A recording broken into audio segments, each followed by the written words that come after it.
ஆன்மீக சொந்தங்கள் அனைவருக்கும் அன்பான காலை வணக்கம். நாம் நம்மளுடைய சேனலில் தொடர்ந்து நிறைய சுவாரஸ்யமான ஆன்மீகம் சார்ந்த தகவல்களை தாங்க பார்த்துட்டு வந்துட்டு இருக்கோம். அந்த வரிசையில் இந்த பதிவில் என்ன பார்க்க போகிறோம் அப்படின்னா, அதாவது மார்ச் 3 நாளைக்கு உருவாகக்கூடிய கிரகணம் ஆண்டினுடைய முதல் சந்திர கிரகணம். இந்த சந்திர கிரகணம் ஏற்படும் பொழுது என்ன விஷயங்களை எல்லாம் செய்யணும் செய்யக்கூடாது அப்படின்றத பற்றி தான் நீங்கள் தெரிஞ்சுக்க போகிறீங்க. பொதுவாக ஒவ்வொரு கிரகணமுமே ஒரு சிறப்பு வாய்ந்த கிரகணம் அப்படின்னு தான் சொல்லணும். ஏன்னா ஒரு சில கிரகணங்கள் நமக்கு தோஷங்களை ஏற்படுத்தும், ஒரு சில கிரகணங்கள் நமக்கு நிறைய அற்புதங்களை ஏற்படுத்தி கொடுக்கும். இந்த கிரகணம் அப்படின்றது ஏற்படும் பொழுது கட்டாயமாக ஒவ்வொரு ராசிக்காரர்களுக்குமே அதனுடைய தாக்கங்களையும் கொடுக்கும்.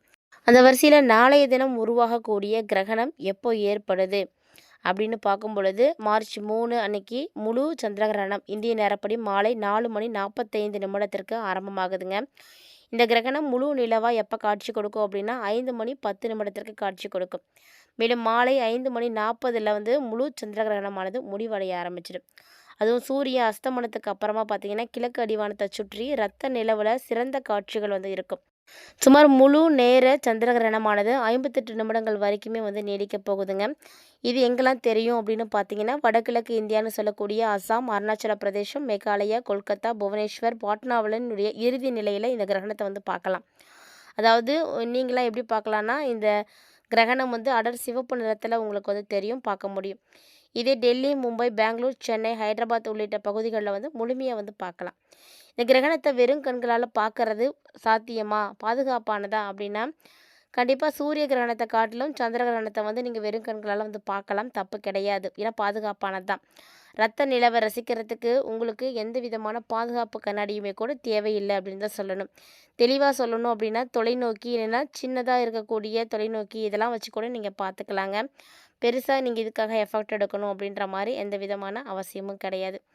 ஸோ நாளைக்கு உருவாகக்கூடிய இந்த ஒரு கிரகணம் பார்த்திங்கன்னா ஒரு சில நேரங்களில் பிரச்சனைகளை ஏற்படுத்தி கொடுக்கும். ஏன்னா எல்லா நேரமும் கிரகணம் நல்ல விஷயங்களை செய்யாது.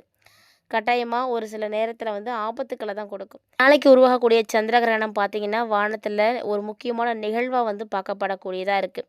இந்த சந்திர கிரகணம் பார்த்திங்கன்னா சாஸ்திர அடிப்படையிலையுமே ரொம்ப ரொம்ப முக்கியத்துவம் வாய்ந்தது அப்படின்னு சொல்லணுங்க.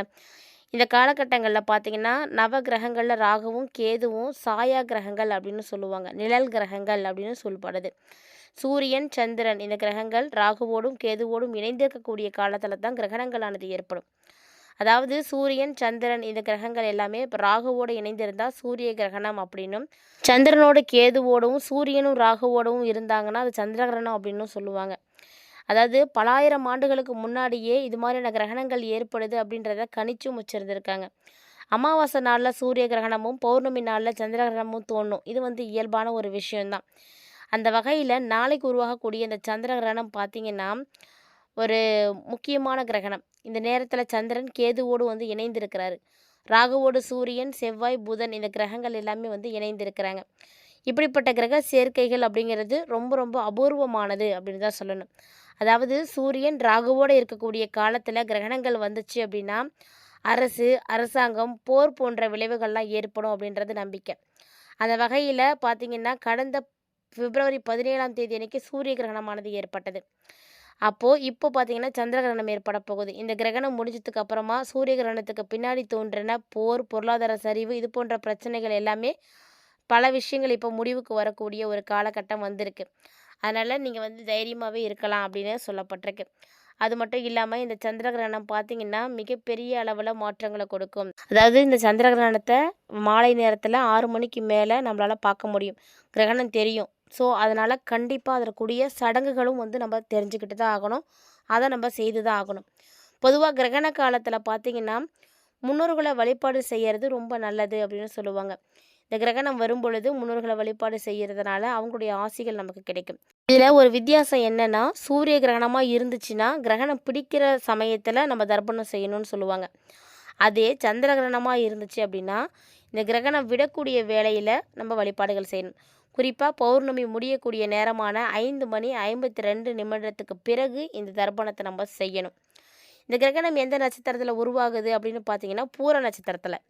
ஸோ பூர நட்சத்திரத்தில் உருவாகிறதுனால பரணி, பூரம், பூராடம், மகம், உத்திரம் இந்த நட்சத்திரக்காரர்கள்லாம் பரிகாரம் செய்துக்கணும். அது ரொம்ப நல்லது. அதாவது கிரகணம் முடிஞ்சதுமே குளிச்சுட்டு திருநீறு பூசி அருகில் இருக்கக்கூடிய ஏதாவது ஒரு ஆலயத்துக்கு போய் நீங்கள் வழிபாடு செய்துட்டு வந்துடுங்க. இல்லை அப்படின்னா ஏதாவது ஒரு பொருளை தானமாக வந்து கொடுங்க.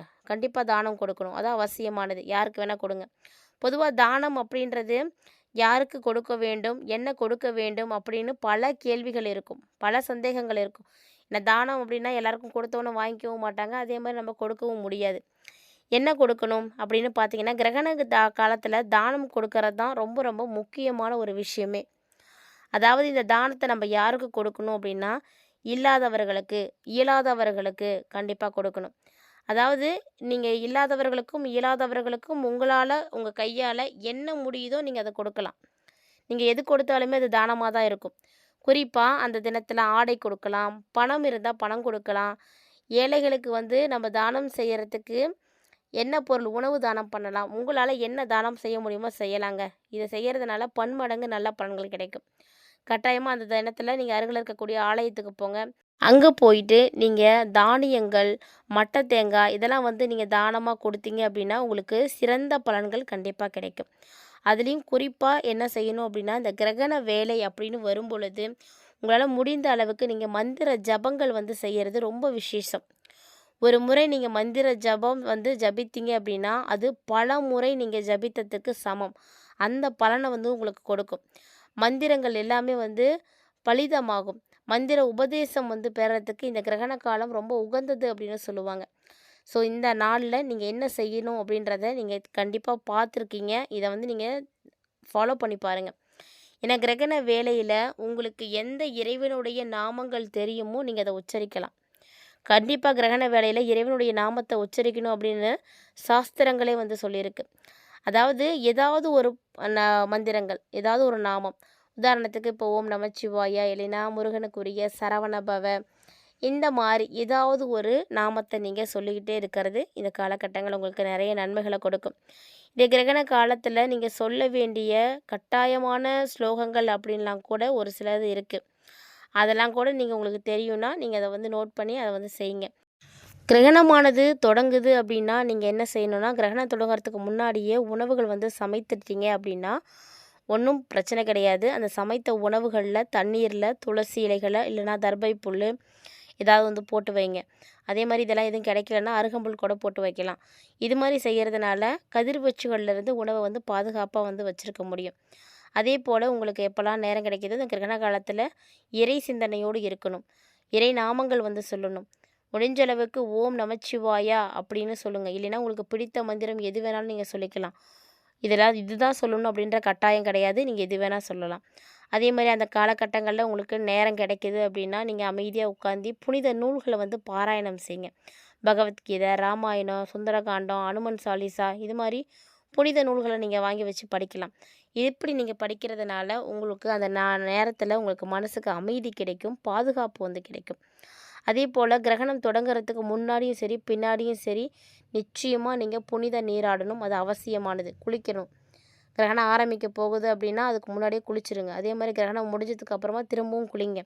வீட்டையும் அதே மாதிரி தான் கழுவி சுத்தம் பண்ணி விடணும்.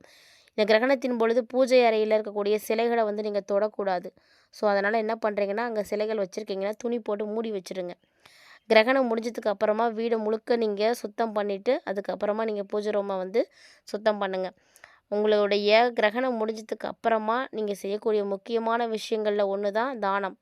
அதுதான் முன்னாடி நான் சொன்னேன். உணவாக இருக்கலாம், உடையாக இருக்கலாம், எதுவாக வேணால் இருக்கலாம். உங்களால் முடிந்த பொருட்களை நீங்கள் தானம் கொடுங்க. அது வந்து உங்களுக்கு மிகப்பெரிய புண்ணியத்தை வந்து கொடுக்கும். அதே போல் செய்யக்கூடாத விஷயங்கள் அப்படின்னா, கிரகணம் நடக்கக்கூடிய நேரத்தில் உணவு வந்து சாப்பிடக்கூடாது. அதே மாதிரி தண்ணீரும் வந்து குடிக்கக்கூடாது. அதே ஒரு வேளை நீங்கள் குழந்தைகளாக இருக்கீங்க, முதியவர்களாக இருக்கீங்க, நோயாளிகளாக இருக்கீங்க அப்படின்னா உங்களுக்குலாம் வந்து எந்த ரூல்ஸும் கிடையாது. நீங்கள் எப்போதும் போல் இருந்துக்கலாம். அதே போல் கிரகண காலத்தில் தூக்கம் அப்படின்றது இருக்கவே கூடாது. இந்த கிரகண காலத்துங்களில் தூங்குறது அப்படிங்கிறது அபசகுனமாக வந்து சொல்லுவாங்க. விழிப்போடு தான் இருக்கணும், இறை வழிபாட்டில் தான் நம்ம இருக்கணும். அதே போல் இந்த நாளில் கூர்மையான பொருட்களை பயன்படுத்தக்கூடாது. கத்தி, கத்திரிக்கோல், ஊசி இது மாதிரி எந்த ஒரு பொருட்களையும் பயன்படுத்தாதீங்க. குறிப்பாக கர்ப்பிணி பெண்களாக இருக்கீங்க அப்படின்னா ரொம்ப ரொம்ப கவனமாக இருக்கணும். இந்த விஷயத்தில் அலட்சியமாக இருக்கக்கூடாது. கிரகண நேரத்தில் பூஜை அறையில் சிலைகளையோ துளசி செடியோ எதையுமே நீங்கள் தொடவே கூடாது. அதே போல் சுபகாரியங்களை செய்யக்கூடாது. சுய தொழில் தொடங்குறது, சொத்து வாங்குறது, எந்த ஒரு நல்ல காரியத்தையுமே இந்த நேரத்தில் வந்து செய்யக்கூடாதுங்க. கிரகண காலம் அப்படின்னு வரும் பொழுது கண்டிப்பாக உங்களுடைய உடலும் சரி மனசும் சரி ரொம்ப ரொம்ப சுத்தமாக வந்து வச்சுருக்கணும். அதுதான் ரொம்ப முக்கியமானது. இந்த பதிவில் நீங்கள் நிறைய விஷயங்களை பார்த்துருப்பீங்க. பிடிச்சிருந்தால் லைக் பண்ணி ஷேர் பண்ணுங்கள், மறக்காமல் கமெண்ட் பண்ணுங்கள். மீண்டும் மற்றும் ஒரு சுவாரஸ்யமான தலைப்பில் சந்திக்கலாம்.